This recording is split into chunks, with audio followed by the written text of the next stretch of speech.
साली का रेप, पत्नी का मर्डर और कब्र से निकली लाश। छोटी बहन ने ऐसे खोला नाजिया के मर्डर का राज। दोस्तों, ये खबर उत्तर प्रदेश के मऊ की है। कब्रिस्तान की एक कब्र में पिछले 4.5 महीने से एक मुर्दा सो रहा था। 4.5 महीने के बाद एक अदालत का हुक्म आता है, मुर्दे को कब्र से बाहर निकाला जाए, क्योंकि उससे उसकी मौत की वजह पूछनी है। हुक्म के मुताबिक पूरे 30 घंटे के लिए उस मुर्दे को कब्र से बाहर निकाला जाता है। अब वो मुर्दा कब्र से निकलकर लाश घर पहुंच जाता है और इसके बाद जो कुछ होता है वो बेहद हैरान करने वाला है। मुस्लिम रीति रिवाज के हिसाब से मौत के बाद की आखिरी मंजिल कब्र है। यूपी के मऊ इलाके में एक कब्रिस्तान है और वहाँ एक जगह पर निशान लगाया गया जिसके नीचे एक कब्र है। कब्र 30 साल की एक महिला नाजिया खातून की। उस जगह की पैमाइश के साथ साथ आसपास के लोकल पुलिस और लोकल कोर्ट के नुमाइंदे मौजूद थे।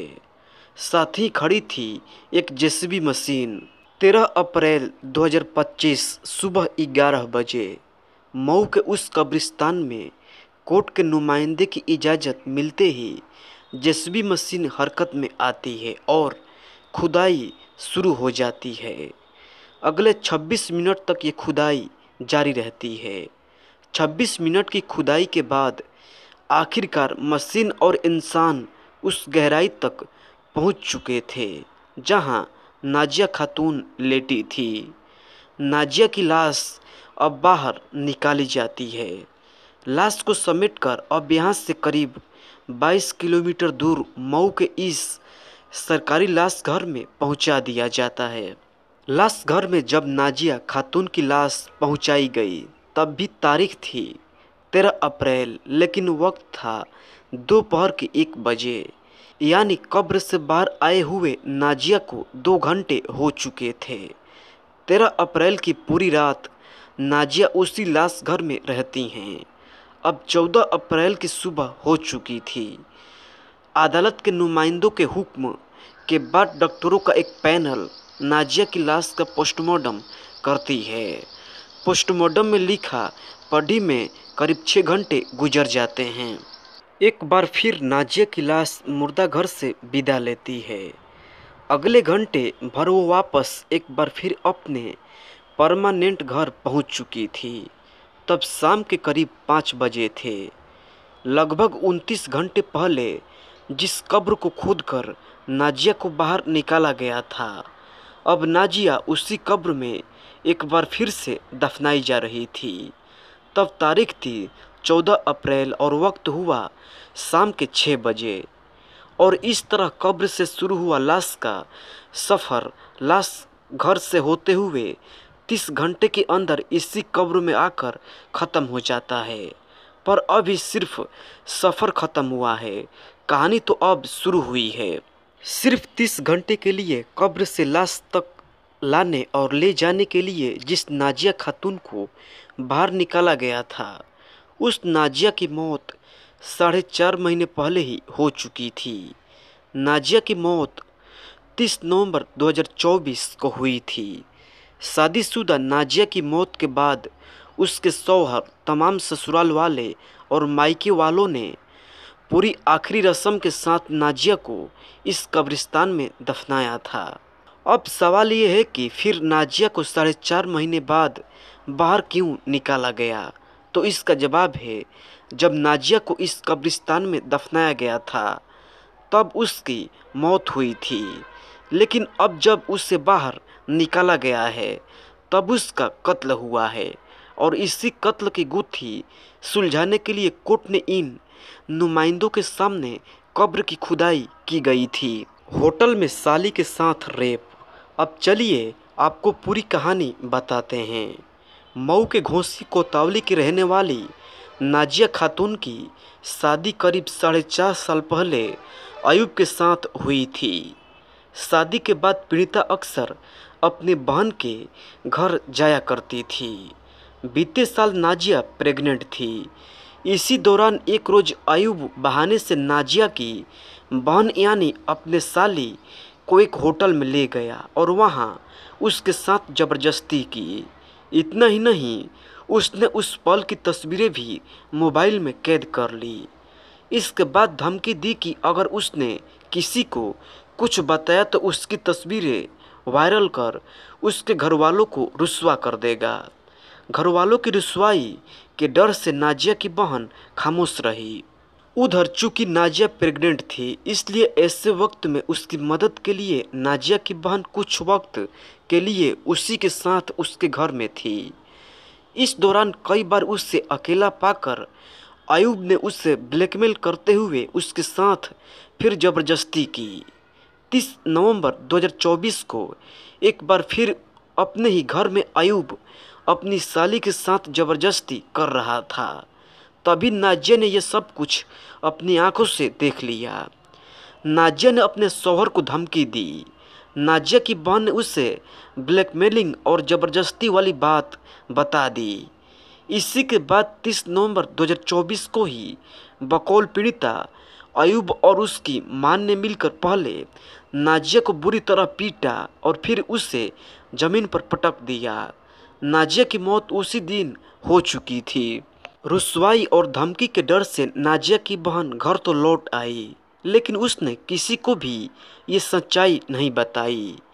शायद वो खामोश भी रहती, मगर तभी नाजिया की मौत के महीने भर बाद से ही अयूब अब उस पर निकाह करने के लिए दबाव डालने लगा और वीडियो वायरल करने की धमकी देने लगा। इसी धमकी के बाद नाजिया की बहन 1 फरवरी 2025 को घोसी कोतवाली पहुंची और वहां अयूब और उसके परिवार के खिलाफ रिपोर्ट लिखा दी। रिपोर्ट में बार बार उसके साथ ज़बरदस्ती किए जाने और नाजिया के कत्ल की बात थी। इस रिपोर्ट के बाद पुलिस ने रेप के इल्ज़ाम में अयूब को गिरफ्तार कर लिया और उसे जेल भेज दिया। पर कमाल ये है कि शिकायत की जांच के बाद जांच अधिकारी ने बाकी सारी धाराएं तो लगा दी, लेकिन नाजिया के कत्ल की धारा अयूब के खिलाफ नहीं लगाई।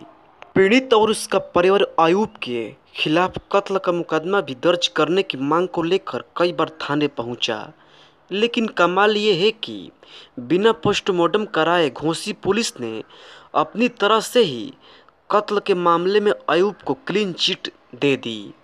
पुलिस का कहना था कि मामला कत्ल का है ही नहीं, जबकि बिना लाश के पोस्टमार्टम कराए पुलिस इस नतीजे तक पहुंच ही नहीं सकती थी। पुलिस से मायूस होकर पीड़िता का परिवार फिर से अपने वकील के पास पहुंचा। परिवार इस बात के लिए तैयार भी था कि कत्ल का मुकदमा दर्ज करने के लिए अगर ज़रूरत पड़ी तो उन्हें नाजिया की लाश कब्र से बाहर निकालने पर कोई ऐतराज नहीं है। इसी के बाद पीड़िता के वकील ने मऊ की जिला कोर्ट में अर्जी लगा दी।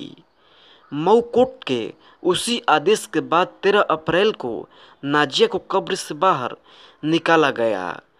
कोर्ट के फैसले के मुताबिक नाजिया को पोस्टमार्टम हो चुका था। पोस्टमार्टम रिपोर्ट में उसी मऊ कोर्ट में सौंपी जानी थी, जिसके बाद ही आगे की कार्रवाई होगी। वैसे चलते चलते एक आखिरी बात, 4.5 महीने बाद नाजिया को 30 घंटे के लिए कब्र से बाहर निकाला तो गया, लेकिन 30 घंटे बाद जब उसे दोबारा दफनाया गया तब कब्र बदल चुकी थी। इस बार नाजिया को एक नई कब्र में दफनाया गया। ये कब्र नाजिया के अपने मोहल्ले के कब्रिस्तान में थी और इस बार उसके आखिरी रस्म में सिर्फ और सिर्फ उसके अपने घर वाले ही शामिल हुए थे। अयूब या उसके परिवार के किसी भी शख्स को यहाँ आने की इजाज़त नहीं थी। अवैध संबंध, शादी की जिद और मर्डर। मूवी देखकर किया शादीशुदा प्रेमिका का सिर धड़ से अलग, कत्ल के लिए बनाया था खास हथियार। दोस्तों, ये खबर बहराइच की है। उत्तर प्रदेश के बहराइच जिले से एक कत्ल का ऐसा सनसनीखेज मामला सामने आया जिसने पुलिस को भी हैरान कर दिया।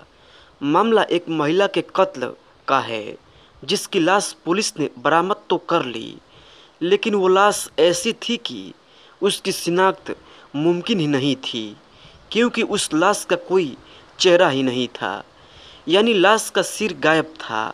बस इसी बात ने पुलिस को परेशानी में डाल दिया, लेकिन पुलिस ने जल्द ही उस लाश का सिर बरामद कर लिया और फिर कत्ल की इस वारदात का ऐसा खुलासा हुआ कि सब हैरान रह गए। बहराइच का ननपारा थाना इलाके में एक नहर बहती है। उसी नहर के किनारे पुलिस को एक महिला की सिर कटी लाश मिली। लाश का सिर वहां था ही नहीं। 7 मार्च को सामने आई ये कत्ल की एक ऐसी पहेली थी जिसका खुलासा एक कटे हुए सिर और एक अजीबोगरीब हथियार की बरामदगी के साथ हुआ। वो हथियार जिसे खास तौर पर एक कातिल ने अपने हाथों से सिर्फ इसलिए तैयार किया था ताकि वो एक महिला की जान ले सके, और इस हथियार को बनाने का आइडिया उसे एक साउथ इंडियन मूवी से मिला था। नाम है सलार। तो साउथ इंडियन मूवी ने आइडिया लेकर महिला की हत्या करने और लाश का सिर काट कर गायब करने की इस कहानी की शुरुआत ननपारा के इसी मुकाम से होती है। सुबह सुबह जब लोगों ने महिला की ये लाशें देखी तो उन्होंने फौरन पुलिस को खबर दी, क्योंकि पहली ही नज़र में मामला कत्ल का लग रहा था। महिला का सिर के साथ साथ उसकी बाहें भी गायब थी। अब पुलिस मौके पर पहुंचती तो है कि बिना सिर और हाथ वाली इस लाश को देखकर उलझ जाती है। उसे समझ नहीं आता कि आखिर वो इस मामले की तफ्तीश कैसे और कहां से शुरू करे। खैर, दिन ढलते ढलते महिला की पहचान साफ हो जाती है और पता चलता है कि वो बहराइच के करीबी जिले श्रावस्ती के चमरपुरवा गांव की रहने वाली थी। महिला का नाम था साजरून। लेकिन सबसे बड़ा सवाल यही था कि साजरून की यह हालत हुई कैसे, उसकी जान किसने ली और लाश के सिर और बाहों को अलग अलग करके किसने फेंका। तो पुलिस की तफ्तीश की शुरुआत साजरून के बारे में जानकारी जुटाने से ही हुई। पता चला कि साजरून का पति मुंबई में रहकर नौकरी करता है, जबकि साजरून अक्सर अपने मायके यानी गांव चमरपुरवा में ही रहती हैं। उसे 2 साल और 7 महीने के 2 बच्चे भी हैं। लेकिन जांच में पुलिस को पता ये भी चला कि शादीशुदा साजरून का अपने ही गांव के पास रहने वाले आसिफ नाम के एक नौजवान से अफेयर भी था। तो क्या इस नौजवान ने ही साजरून की जान ली थी? पुलिस की इस सच्चाई का पता लगाने की कोशिश करती है और जल्द ही उससे दोनों के मोबाइल फ़ोन की लोकेशन से पता चलता है कि 6 मार्च को न सिर्फ साजरून और आसिफ के मोबाइल फ़ोन की लोकेशन साथ साथ थी, बल्कि वो साथ साथ ही ननपारा के उस नहर के किनारे भी गए थे। अब पुलिस का शक यकीन में बदल चुका था, मगर दिक्कत ये थी कि कत्ल के बाद पकड़े जाने के डर से आसिफ अब घर छोड़कर गायब हो चुका था। हालांकि पुलिस ने उसे बहराइच के ही मथुरा पुल के पास से तब गिरफ्तार कर लिया जब वो नेपाल भागने की कोशिश कर रहा था। अब साजरून के कत्ल का मुलाजिम आसिफ गिरफ्तार हो चुका था, लेकिन कत्ल की असली कहानी सामने आनी बाकी थी। सवाल ये था कि आसिफ का अगर साजरून से अफेयर था तो उसने उसकी जान क्यों ली? तो जवाब है शादी की जिद करना। गिरफ्तार आसिफ ने बताया कि चूंकि साजरून शादीशुदा थी तो वो उससे शादी नहीं कर सकता था, लेकिन वो आसिफ से शादी करने की जिद पर अड़ी थी, जिसके बाद उससे पीछे छुड़ाने के लिए उसके दिमाग में साजरून को मार डालने का आइडिया आया। इसी बीच उसने एक साउथ इंडियन मूवी देखी, सलार, जिसमें बगोदा की तरह दिखने वाले एक खास किस्म का हथियार दिखाया गया था। चूँकि आसिफ खुद एक बाइक मैकेनिक था, उसने ठीक वैसा ही एक हथियार बनाने का फैसला किया। कई दिन लगाकर बाइक की चेन स्पॉकेट से ही हथियार बना भी लिया। अब बस बारी थी साजरून को किसी सुनसान जगह पर बुलाने की, तो इसका प्लान भी आसिफ ने पहले से ही बना लिया था। तो जब 6 मार्च को साजरून ने उससे मिलने की जिद की तो वो उससे घुमाने के बहाने बहराइच के ननपारा इलाके में उसी नहर के किनारे लेकर गया। वो पहले से ही अपने साथ सलार मूवी वाला हथियार लेकर आया था और वहाँ मौका मिलते ही उसने पहले हथियार से वार कर साजरून की जान ले ली और फिर उसी हथियार से उसका सिर काट कर अलग कर लिया। इसके बाद उसने सबूत मिटाने के लिए साजरून की बाहें भी काट कर अलग कर ली। इसके बाद उसने अलग अलग पैकेट्स में सिर और कटे हुए हाथों को पैक किया और फिर उन्हें सुनसान जंगल में फेंक दिया। पुलिस ने आसिफ को गिरफ्तार करने के बाद जब इसकी निशानदेही पर साजरून का कटा हुआ सिर बरामद किया तो वो मौके वारदात से करीब 2 किलोमीटर दूर मिला। उसी जगह से पुलिस को खास किस्म का आला कत्ल भी मिला। फिलहाल कत्ल की ये पहेली तो सुलझ गई है, लेकिन अपनी मासूका के कत्ल के बाद सिर काटकर अलग फेंकना और इस काम के लिए अलग से एक हथियार बनाने वाले इस सिरफिरे कातिल की करतूत सुनकर लोग हैरान हैं। जिंदा बीबी को सूटकेस में किया पैक, टूटे हैंडल ने प्लान पर फेरा पानी। बेंगलुरु मर्डर केस में नए ट्विस्ट, 3 खुलासे दिमाग घुमा देंगे। दोस्तों ये खबर बेंगलुरु की है। बेंगलुरु में अपनी पत्नी को चाकू मारकर पुणे भागने वाले आईटी प्रोफेशनल की कहानी में नया ट्विस्ट आ गया है।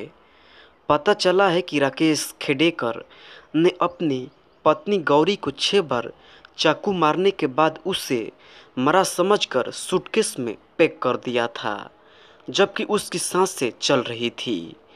गौरी को सूटकेस में पैक करने के बाद उसे मरा समझकर राकेश उससे देर तक बातें करता रहा और उधर गौरी सूटकेस के अंदर सांसें लेने के लिए छटपटा रही थी। अब इस केस से जुड़ी कुछ बातें तो और भी ज़्यादा चौंकाने वाली है। बेंगलुरु के रहने वाले राकेश और गौरी की शादी करीब 2 साल पहले हुई थी। दोनों मूल रूप से महाराष्ट्र के रहने वाले थे, लेकिन कामकाज के सिलसिले में 2 महीने पहले ही बेंगलुरु में शिफ्ट हुए थे। दिक्कत ये थी कि दोनों के बीच अक्सर छोटी मोटी बातों को लेकर तेज लड़ाइयाँ हुआ करती थी। ऐसा तब था जब दोनों एक दूसरे को शादी के पहले से ही जानते थे और ये उनकी लव मैरिज थी। लेकिन रोज रोज का झगड़ा किसी रोज दोनों में से एक की मौत की वजह बन जाएगा, ये किसी ने सोचा नहीं था। 26 मार्च की रात को दोनों के बीच फिर से किसी बात को लेकर लड़ाई हुई। अपनी आदत के मुताबिक गौरी ने अपने पति राकेश को पीटना शुरू कर दिया। राकेश ने अब से पहले कभी गौरी की इन हरकतों पर ज़्यादा रिएक्ट नहीं किया था, लेकिन इस दिन न जाने उससे क्या हुआ। वो किचन से जाकर चाकू उठा लाया और उसने उसी चाकू से गौरी पर ताबड़तोड़ वार करने शुरू कर दिए। देखते ही देखते गौरी बेहोश होकर फर्श पर गिर पड़ी। चाकू के हमले से उसकी जान जा चुकी थी। कुछ देर के लिए तो राकेश को समझ नहीं आया कि आखिर ये क्या हुआ, लेकिन अब जो होना था वो हो चुका था। अब चीज़ों को ठीक करने की कोई गुंजाइश नहीं थी। रोज रोज का झगड़ा खत्म हो चुका था। गौरी राकेश से हमेशा हमेशा के लिए दूर जा चुकी थी। अब राकेश गौरी की लाश को ठिकाने लगाने की साजिश रचने लगा। उसने सोचा कि क्यों न उसकी लाश किसी सूटकेस में पैक कर उसे कहीं निपटा दिया जाए और दुनिया को गुमशुदगी की कोई कहानी सुना दी जाए। उसने आनंद फानन में घर में रखा बड़ा सा सूटकेस निकाला, उसे खाली किया और उसमें गौरी की लाश ठूस कर भर दी। वो रात को ही निकल जाना चाहता था, लेकिन तकदीर ने ऐन मौके पर ही धोखा दे दिया। सूटकेस का हैंडल टूटकर उसके हाथों में आ गया। अब वो सोच में पड़ गया कि बगैर हैंडल के इतनी भारी सूटकेस को घसीटना और उसमें रखी लाश को ठिकाने लगाना उसके लिए नामुमकिन सी बात थी। वो देर रात तक सूटकेस के पास बैठकर गौरी की लाश से बातें करता रहा। 27 मार्च को भोर से पहले राकेश ने गौरी को वहीं सूटकेस में पैक छोड़कर अपनी कार से होम टाउन पुणे का रास्ता ले लिया। इसके आगे क्या हुआ, राकेश की पोल कैसे खुली, गौरी की लाश का क्या हुआ, ये सारी बातें आपको आगे बताएंगे। लेकिन पहले ये जान लीजिए कि इस मामले की तफ्तीश में ऐसी कौन सी बातें सामने आई जिसने पुलिस वालों का भी दिमाग घुमा दिया। पुलिस ने जब बेंगलुरु के मकान से सूटकेस में बंद गौरी की लाश बरामद की तो फोरेंसिक जांच के दौरान ये देखकर चौंक गई। सूटकेस में म्यूकस यानी बलगम मौजूद था। ऐसा आमतौर पर तभी होता है जब इंसान जिंदा हो, क्योंकि मर जाने पर इंसान की सांसें रुक जाती है और इससे बलगम के बाहर आने की संभावना कम हो जाती है। लेकिन अगर किसी को जिंदा हालत में सूटकेस जैसी किसी चीज के अंदर बंद कर दिया जाए तो वो सांस लेने की कोशिश करता है। इस कोशिश में अक्सर म्यूकस बाहर आ जाता है। यानी उस रात जब गौरी को चाकू मारने के बाद उससे सूटकेस में पैक करने के बाद राकेश उसे ठिकाने लगाने की कोशिश में लगा था, तब गौरी जिंदा थी। यहाँ तक कि जब राकेश देर रात तक गौरी को लाश समझकर उससे अकेले में बातें करता रहा, तब भी गौरी की सांसें चल रही थी। उस रोज राकेश सूटकेस में भरी अपनी बीबी गौरी की लाश को ठिकाने लगाने के लिए अपने साथ लेकर जाना चाहता था, लेकिन ये सूटकेस का हैंडल था जिसने सारा खेल बिगाड़ दिया। राकेश को लाश ठिकाने लगाने की अपनी प्लानिंग की ड्रॉप करनी पड़ी। इस मामले की जांच कर रही पुलिस और फोरेंसिक एक्सपर्ट जब मौके पर पहुंचे तो उन्होंने देखा कि गौरी की लाश जिस सूटकेस में भरी हुई है उस सूटकेस का हैंडल टूटा हुआ है। पुलिस टूटे हैंडल के नट बोल्ट भी मौके पर पड़े मिले। इससे अब पुलिस को आशंका है कि इस टूटे हैंडल की वजह से राकेश ने गौरी की लाश को ठिकाने लगाने का आइडिया ड्रॉप कर दिया। पोस्टमार्टम रिपोर्ट में गौरी की 6 बार चाकू मारे जाने की बात सामने आई है। डॉक्टरों ने बताया है कि गौरी को 3 बार गले में चाकू जबकि 3 उसके पेट के निचले हिस्से में मारे गए, जिससे काफ़ी सारा खून बह गया। हालांकि उसकी मौत की सही वजह क्या है, पुलिस ने अभी इसका खुलासा नहीं किया है। कहने का मतलब ये है कि गौरी की मौत दम घुटने की वजह से गई या फिर ज़्यादा खून बहने की वजह से, ये बात अभी भी सामने आनी बाकी है। बेंगलुरु पुलिस के कंट्रोल रूम में गुरुवार शाम करीब 5:30 बजे एक शख्स ने फ़ोन किया। बताया कि उसके मकान में किराए पर रहने वाली एक महिला गले में फंदा लगाकर जान दे दी है और उसका पति इस वक्त बेंगलुरु में नहीं है, वो महाराष्ट्र गया है। यानी मामला सुसाइड या फिर संदिग्ध मौत का था और वो भी एक अकेली महिला का। तो पुलिस ने बिना देर किए इस इंफॉर्मेशन पर रिएक्ट किया। कंट्रोल रूम से मिली खबर के बाद हुलीमाऊ थाने की एक टीम ने उस बताए गए पते पर पहुंची जहां वारदात होने की खबर दी गई थी। घर का दरवाज़ा अंदर से बंद था। पुलिस ने किसी तरह दरवाज़ा खोला और अंदर दाखिल हुई। पहले तो पुलिस वालों को अंदर कुछ भी संदिग्ध नज़र नहीं आया, लेकिन जब उन्होंने पूरे घर की जांच की और उनकी निगाह बाथरूम की तरफ गई तो पुलिस वाले भी सोच में पड़ गए। बाथरूम में एक बड़ा सा सूटकेस पड़ा हुआ था। सूटकेस जैसी चीज़ का बाथरूम में पड़ा होना ही अपने आप में शक पैदा कर रहा था। ऐसे में पुलिस ने तुरंत सूटकेस को खोलने का फैसला किया और अंदर से जिस चीज़ पर पुलिस की नज़र पड़ी वो एक लाश थी।